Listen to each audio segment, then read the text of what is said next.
कृष्णम कृष्णाय नमः। जय श्री कृष्णा। आप सभी का हमारे चैनल आध्यात्मिक सागर में हार्दिक स्वागत है। आज की इस वीडियो में आप श्रीमद् भगवद गीता सार के अध्याय 11 का श्रवण करेंगे। भगवान श्री कृष्ण के वचन सुनकर अर्जुन बोले, हे भगवान, मेरे पर अनुग्रह करने के लिए परम गोपनीय आध्यात्मिक विषय वचन अर्थात उपदेश आपके द्वारा जो कहा गया है उससे मेरा यह अज्ञान नष्ट हो गया है, क्योंकि हे कमल नेत्र, मैंने भूतों की उत्पत्ति और प्रलय आपसे विस्तार पूर्वक सुने हैं तथा आपका अविनाशी प्रभाव भी सुना है।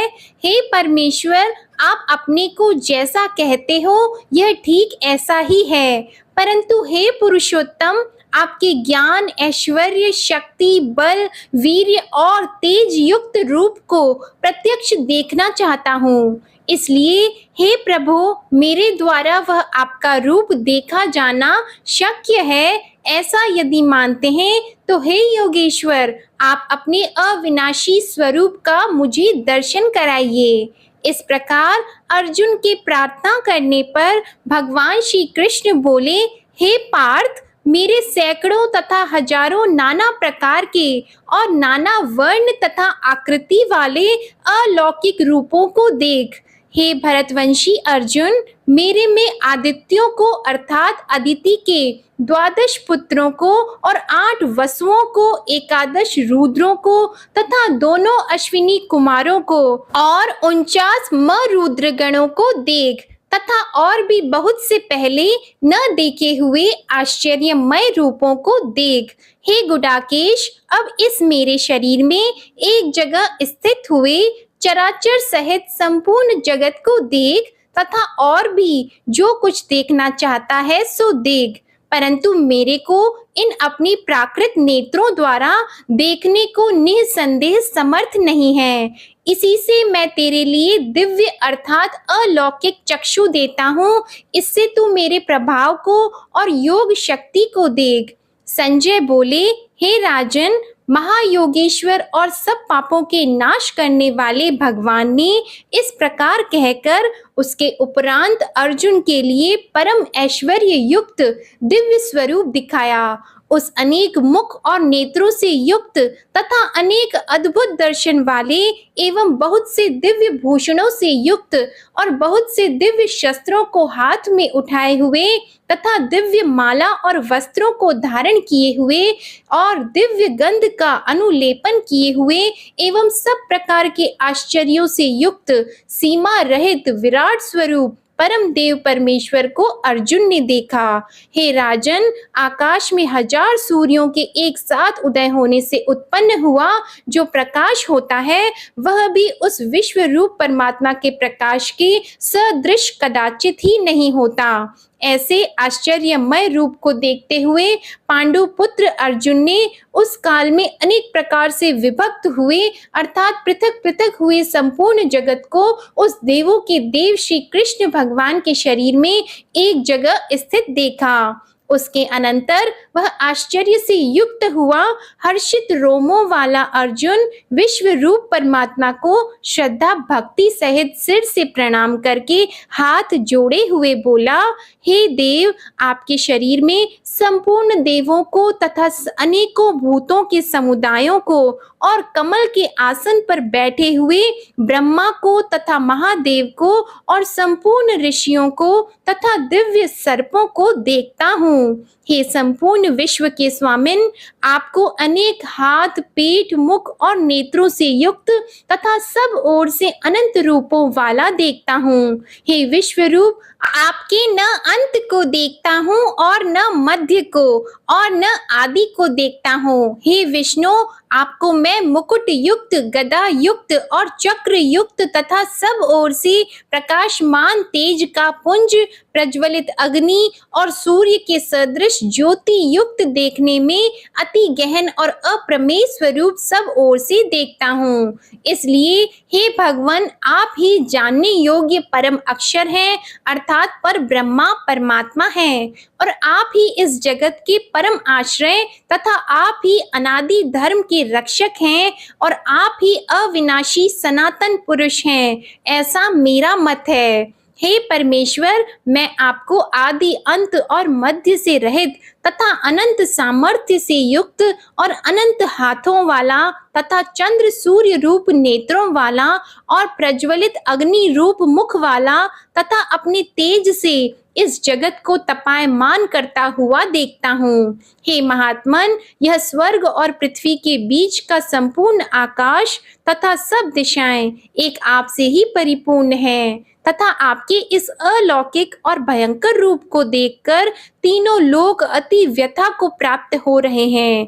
हे गोविंद, वे सब देवताओं के समूह आप में ही प्रवेश करते हैं और कई एक भयभीत होकर हाथ जोड़े हुए आपके नाम और गुणों का उच्चारण करते हैं तथा महर्षि और सिद्धों के समुदाय कल्याण होते हैं ऐसा कहकर उत्तम उत्तम स्तोत्रों द्वारा आपकी स्तुति करते हैं। हे परमेश्वर, जो एकादश रुद्र और द्वादश आदित्य तथा 8 वसु और साध्य गण, विश्वदेव तथा अश्विनी कुमार और मरुद्रगण और पितरों का समुदाय तथा गंधर्व, यक्ष, राक्षस और सिद्ध गणों के समुदाय हैं, वे सभी ही विस्मित हुए आपको देखते हैं।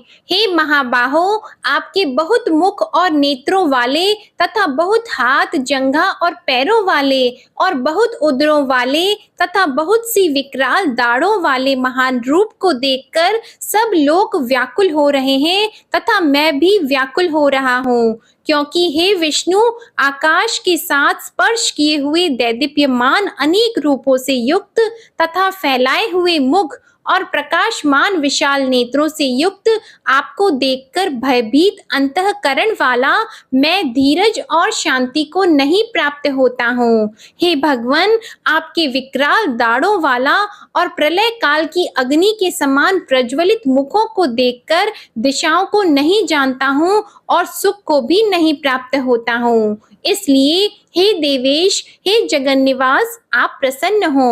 मैं देखता हूँ कि वे सब ही धृतराष्ट्र के पुत्र राजाओं के समुदाय सहित आप में प्रवेश करते हैं और भीष्म पितामह, द्रोणाचार्य तथा वह कर्ण और हमारे पक्ष के भी प्रधान योद्धाओं के सहित सब के सब वेग युक्त हुए आपके विकराल दाढ़ों वाले भयानक मुखों में प्रवेश करते हैं और कई एक चूर्ण हुए सिरों सहित आपके दांतों के बीच में लगे हुए दिखते हैं। हे विश्व मूर्ति, जैसे नदियों के बहुत से जल के प्रवाह समुद्र के ही सम्मुख दौड़ते हैं अर्थात समुद्र में प्रवेश करते हैं, वैसे ही वे शूरवीर मनुष्यों के समुदाय भी आपके प्रज्वलित हुए मुखों में प्रवेश करते हैं।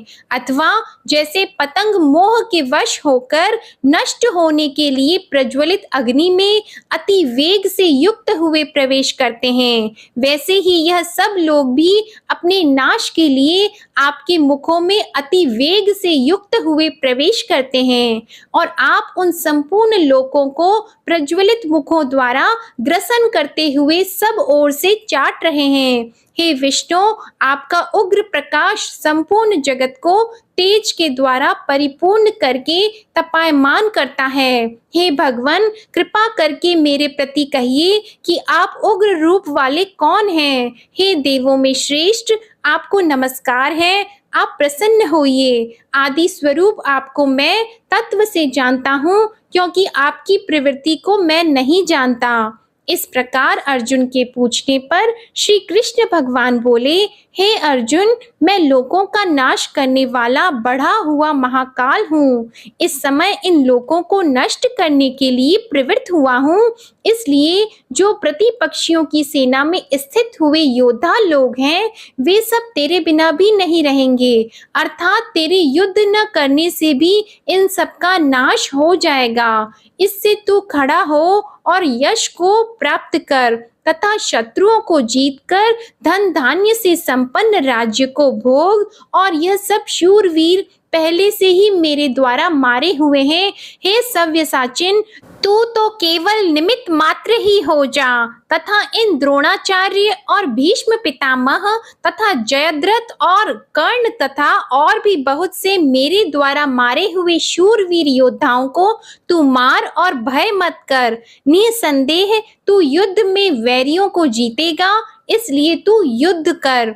इसके उपरांत संजय बोले कि हे राजन, केशव भगवान के इस वचन को सुनकर मुकुटधारी अर्जुन हाथ जोड़े हुए कांपता हुआ नमस्कार करके फिर भी भयभीत हुआ प्रणाम करके भगवान श्री कृष्ण के प्रति गदगद वाणी से बोला कि हे अंतर्यामिन, यह योग्य ही है कि जो आपके नाम और प्रभाव के कीर्तन से जगत अति हर्षित होता है और अनुराग को भी प्राप्त होता है तथा भयभीत हुए राक्षस लोग दिशाओं में भागते हैं और सब सिद्ध गणों के समुदाय नमस्कार करते हैं। हे महात्मन, ब्रह्मा के भी आदिकर्ता और सबसे बड़े आपके लिए वे कैसे नमस्कार नहीं करें, क्योंकि हे अनंत, हे देवेश, हे जगन्निवास, जो सत असत और उनसे परे अक्षर अर्थात सच्चिदानंद घन ब्रह्मा है, वह आप ही हैं।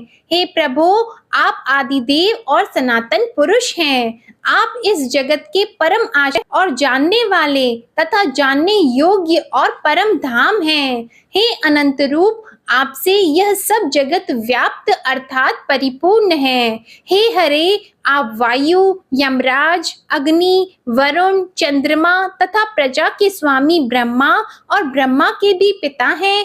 आपके लिए हजारों बार नमस्कार नमस्कार हो। आपके लिए फिर भी बारंबार नमस्कार नमस्कार हो। हे अनंत सामर्थ्य वाले, आपके लिए आगे से और पीछे से भी नमस्कार हो। हे सर्वात्मन, आपके लिए सब ओर से ही नमस्कार हो, क्योंकि अनंत पराक्रमशाली आप सब संसार को व्याप्त किए हुए हैं, इससे आप ही स्वरूप हैं। हे परमेश्वर, सखा ऐसे मानकर आपके इस प्रभाव को न जानते हुए मेरे द्वारा प्रेम से अथवा प्रमाद से भी हे कृष्ण, हे यादव, हे सखे, इस प्रकार जो कुछ हठ पूर्वक कहा गया है, और हे अच्युत, जो आप हंसी के लिए विहार, शैया, आसन और भोजन आदि को में अकेले अथवा उन सखाओं के सामने भी अपमानित किए गए हैं, वह सब अपराध अप्रमेय स्वरूप अर्थात अचिंत्य प्रभाव वाले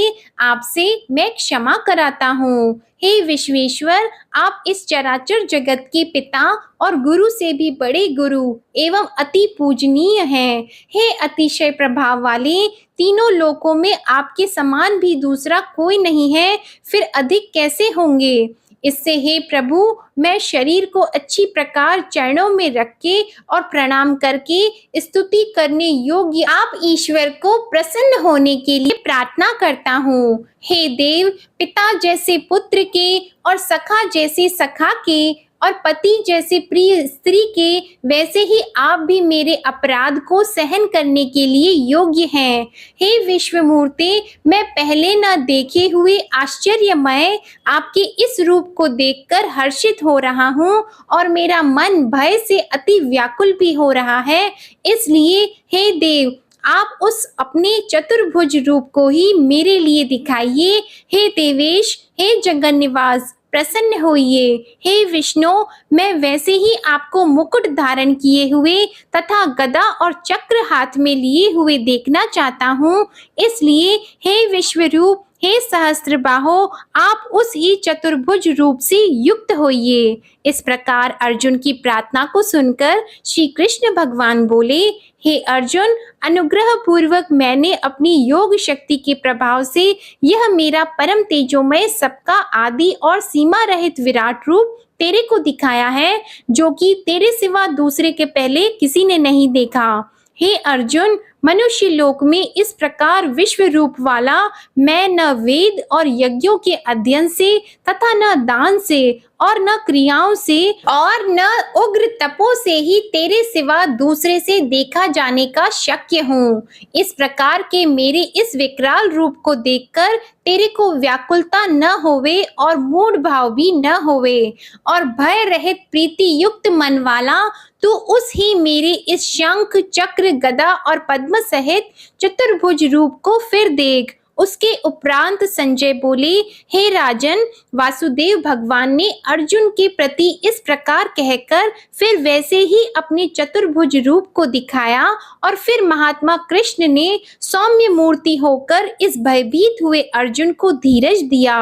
उसके उपरांत अर्जुन बोले, हे जनार्दन, आपके इस अति शांत मनुष्य रूप को देखकर अब मैं शांत चित्त हुआ, अपने स्वभाव को प्राप्त हो गया हूँ। इस प्रकार अर्जुन के वचन को सुनकर श्री कृष्ण भगवान बोले, हे अर्जुन, मेरा यह चतुर्भुज रूप देखने को अति दुर्लभ है कि जिसको तुमने देखा है, क्योंकि देवता भी सदा इस रूप के दर्शन की इच्छा वाले हैं। हे अर्जुन, न वेदों से, न तप से, न दान से और न यज्ञ से इस प्रकार चतुर्भुज रूप वाला मैं देखा जाने को शक्य हूँ कि जैसे मेरे को तुमने देखा है।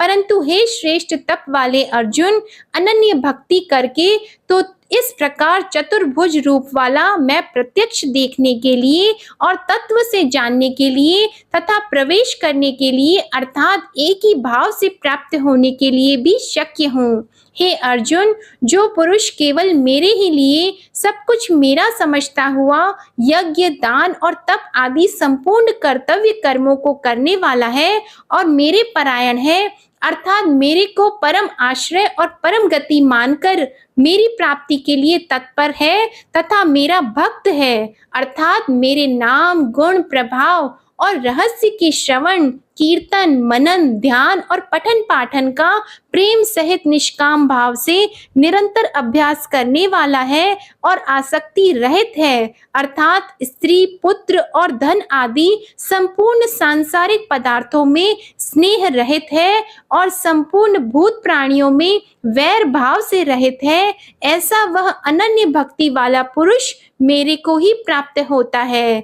इति श्री श्रीमद् भगवद गीता सार अध्याय 11 समाप्त। जय श्री कृष्णा। अगली वीडियो में आप श्रीमद् भगवद गीता सार के महात्म्य 12 का प्रसंग सुनेंगे। इसके लिए आप हमारे चैनल आध्यात्मिक सागर को सब्सक्राइब करके बेल आइकन को दबाएं, जिससे आपको हमारे आने वाले वीडियोस की नोटिफिकेशन मिलती रहे। वीडियो पसंद आए तो इसे लाइक और शेयर करें और कमेंट में जय श्री कृष्णा लिखना ना भूलें। धन्यवाद।